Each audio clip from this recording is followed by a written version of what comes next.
ఓసారి ఎక్కువ అప్పు చేస్తారు, దారి లేకుండా ఆత్మహత్యలు చేసుకుంటారు. ఆత్మహత్య పరిష్కారం కాదు. మీరు కూడా ధైర్యంగా ఉండాలి.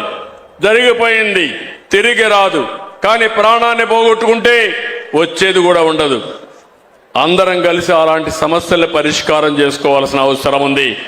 విద్యార్థులు చదువుతారు, ఏదో పరీక్షల్లో ఇదైనా లేకుంటే ఎక్కువ చదవాలని భయం వేసి ఆత్మహత్యలు చేసుకునే పరిస్థితి వస్తున్నారు. మీరు కూడా పిల్లలకు చెప్పాలి, ఒకసారి ఫెయిల్ అయిపోతే ఏది కాదు, దాంతోనే ప్రపంచం కాదు, మళ్ళా ఒకసారి పరీక్ష రాస్తే మళ్ళీ పాస్ అవుతాం. కాబట్టి మనం ఒక లక్ష్యాన్ని పెట్టుకుందాం, ఆ లక్ష్యం ప్రకారం పనిచేద్దాం, ప్రతి ఒక్క కుటుంబాన్ని ఆదుకుందాం. అందుకే P4 కూడా తీసుకొచ్చాను.